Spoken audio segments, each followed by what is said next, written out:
सुबह 10 बजे से लेकर 11 बजे के बीच उपस्थित हूँ आप सबके सामने। आज इनकी कुंडली लेकर के आया हूँ। ये कुंडली मुझे मिली है अलीगढ़ उत्तर प्रदेश से। इनकी माताजी ने शायद इनकी कुंडली भेजी है और करियर वगैरह के बारे में पूछा है, मतलब एक सामान्यतः अध्ययन पूछा है। शुरू करते हैं आज का कार्यक्रम। कहीं नहीं जाना है, बिल्कुल बन के रहिएगा।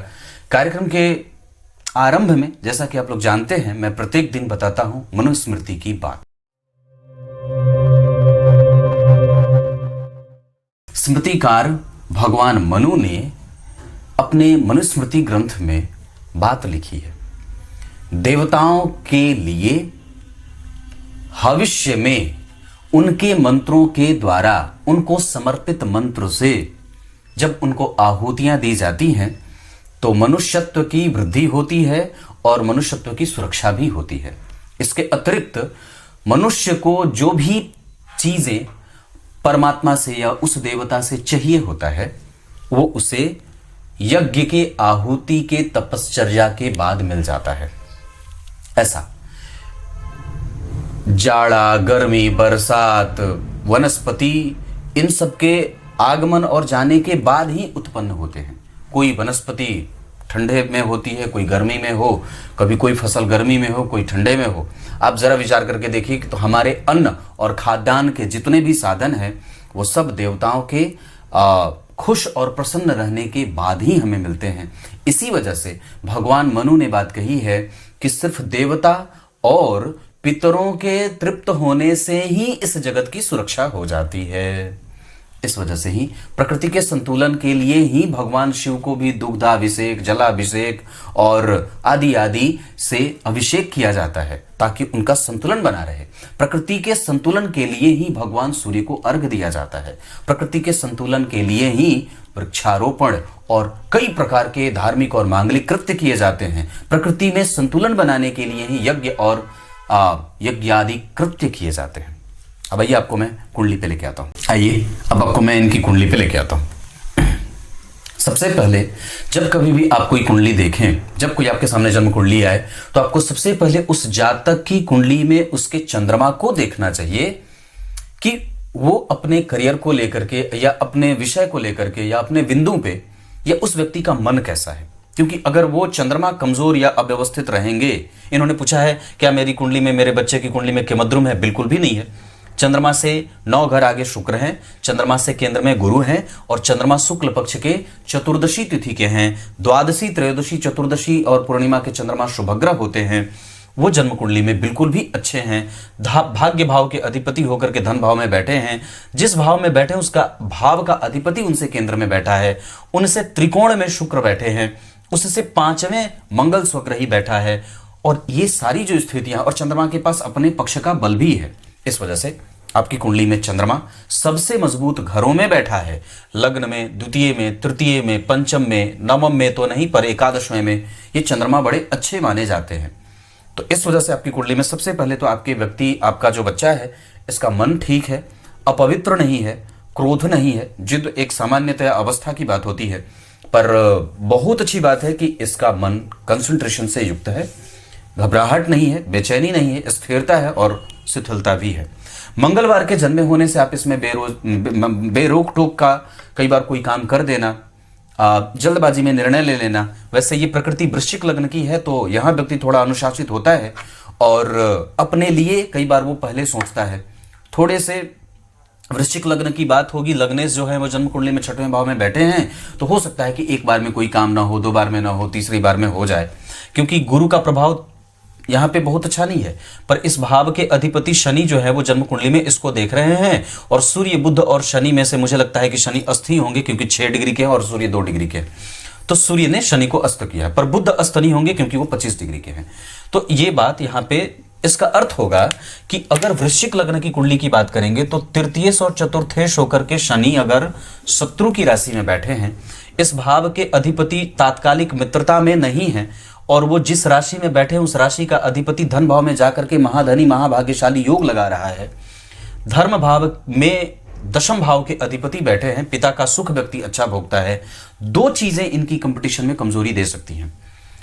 एक, शुक्र का अकेले यहां बैठना जो नीचा विलासी भी है। दूसरा, गुरु राहु और केतु के संपर्क में है, इस वजह से मंदिर, बड़ों का आदर, गुरुजनों का सत्कार और प्रत्येक दिन मंदिर का दर्शन, धर्मशास्त्र में विश्वास, धर्म में विश्वास, सूर्य को अर्घ, गाय की सेवा, मंदिर की सफाई और मांगलिक और धार्मिक कृत्य करते रहना। कोई भी सूर्य भगवान का मंत्र या भगवान नारायण का स्मरण या गणेश जी के मंत्रों का जप या बजरंगबली के हनुमान चालीसा का पाठ, ये आवश्यक होगा। इससे आपका मन और कभी भी कमजोर नहीं होगा। तो कमजोरी कहां है? एक कमजोरी यहां यह बनेगी कि शनि जो है वो अस्त हो रहे हैं, जो सरकारी नौकरी के लिए प्रबल कारक ग्रह माने जाते हैं। गुरु के ऊपर जो इस कुंडली के पंचम भाव के अधिपति है, ध्यान से समझिएगा, गुरु के ऊपर जो इनकी कुंडली के पंचम और द्वितीय भाव के अधिपति हैं, इस कुंडली में लग्नेश के वो परम मित्र हैं, कारक होते हैं, उस पे राहु की दृष्टि है और शनि की दृष्टि है। लग्नेश लग्नेश लग्नेश मंगल लग्न को देख रहे हैं। तो लग्नेश मंगल को देखेंगे तो व्यक्ति की कुंडली में हां जोड़ेंगे, पर ये हाथ नहीं जोड़ेंगे, हां जोड़ेंगे, मतलब हां परिणाम है। पर गुरु इस कुंडली में राहु और शनि के संपर्क में है, इस वजह से मेहनत बढ़ाएंगे और कहेंगे कि तुम्हें मेरी आराधना करनी होगी। आराधना का अर्थ ये नहीं होता है बैठ करके माला जपो। आराधना का अर्थ होता है ईश्वर के प्रति आभार व्यक्त करना। कल मेरी बात किसी से हो रही थी तो उन्होंने पूछा, पंडित जी ऐसा कौन सा काम करूं कि बाकी तो जीवन पीछे वाला तो चलो खराब रहा जैसा भी रहा, पर आगे मेरा ठीक होता रहा। मैंने कहा आपने अभी तक अपने जीवन में एक काम नहीं किया है। बोला क्या? पंडित जी दान भी करता हूं, मंदिर भी जाता हूं, सब कुछ करता हूं। मैंने कहा एक काम नहीं किया है। बोले क्या नहीं करता हूं? मैंने कहा आप आभार व्यक्त नहीं करते हैं ईश्वर के प्रति। हमेशा ही हमें उसका कृपा पात्र बनने के लिए, ताकि उसकी कृपा का पात्र हम बनते रहे, हमेशा ही उसकी कृपा का दर्शन होता रहे, हमें हमेशा इस बात को कहना चाहिए, हे परमात्मा मैं आपका हूं और आप मेरे सन्निकट ही बैठा रहो। मैं आपका ही हूं और आप मेरे निकट ही बैठे रहो। जैसे आप मेरे सन्निकट बैठोगे तो मुझे कभी डर नहीं लगेगा। इसका भाव बड़ा ही विचित्र होता है। आप जब हर समय उसे याद करेंगे तो वो कहेगा मैं तुम्हारा प्रपितामह हूं, मैं तुम्हारा प्रपितामह हूं। बर्बरिक की एक बात याद आती है। भीमसेन जब वनवास के समय पे जब उन लोगों को भेजा गया था तो उस समय वो किसी सरोवर में स्नान कर रहे थे और उनमें चूंकि हाथी का बल था तो हाथी का स्वभाव होता है वो गंदा करता है, कीचड़ मचाता है। तो भीमसेन उस तालाब को गंदा कर बैठे थे।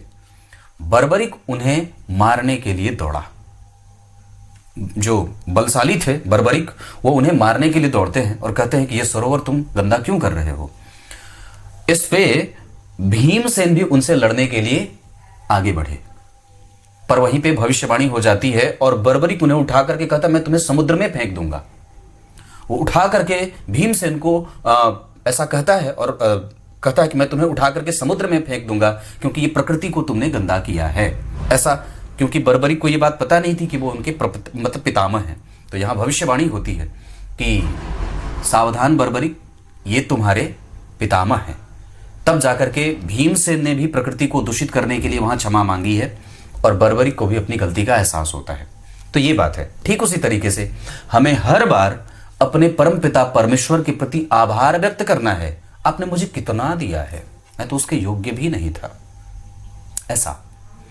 और जब आप ये संबंध हमेशा जोड़ने लगते हैं, जबरदस्ती खींच के उसे लाओ। अगर मन कभी इधर उधर भटके भी, क्योंकि गुरु जो होते हैं वो आपके जीवन के सकारात्मक पक्ष होते हैं।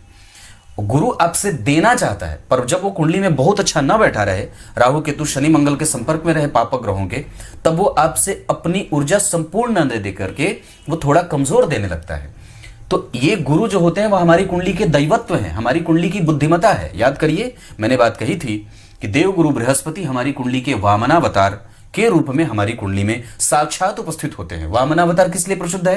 वामनावतार प्रसिद्ध है राजा बलि को छलने के लिए, मतलब बुद्धि के बल से। छला नहीं था, पर वो लीला स्वरूप उन्होंने बलि को ये एहसास कराया था कि सर्वशक्तिमान एक ही होता है। तो ऐसा उन्होंने अपनी बुद्धिमत्ता के बल पे अपने परम प्रिय भक्त बलि से उसका संपूर्ण ले लिया था।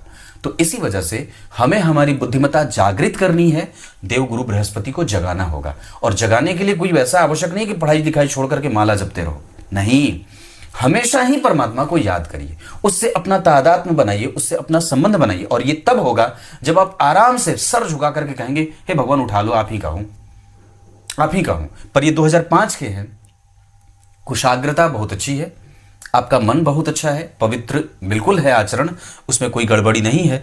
और मैं समझता हूं कि सूर्य और शनि है, शनि का बल बढ़ रहा है, तो आप में यहाँ पे शनि हालांकि अस्त हो जाएंगे। नौकरी के लिए थोड़ी मेहनत बढ़ानी होगी। इस कुंडली में छठा भाव, धन भाव, एकादशवां और नवम, इसके अतिरिक्त पंचम भाव का अधिपति पंचम को देख रहा है, थोड़ी कमजोरीपन के साथ आपको निश्चित रूप से आगे बढ़ने की कोशिश करनी चाहिए। वैसे शनि और मंगल का संबंध आपकी कुंडली में बन रहा है।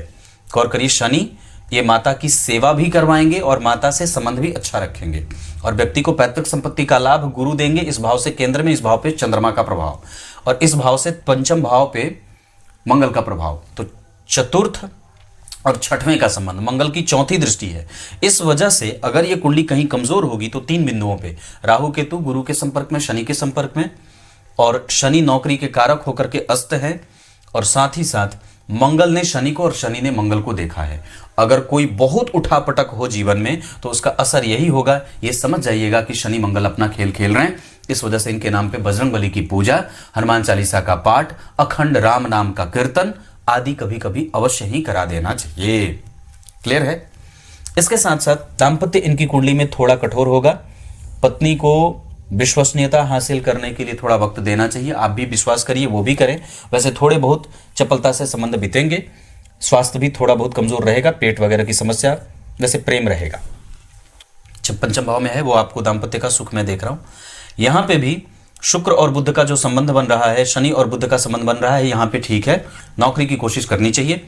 अगर जो आपकी कुंडली में, क्योंकि अभी जो दशा चल रही है वो शुक्र की चल रही है, और शुक्र की दशा में अभी 2030 तक केतु रहेंगे। इस कुंडली के लिए शुक्र व्ययेश और मारकेश होते हैं, और वो जाकर के बैठे हैं दशम स्थान में। तो मारक ग्रह क्या मारेगा?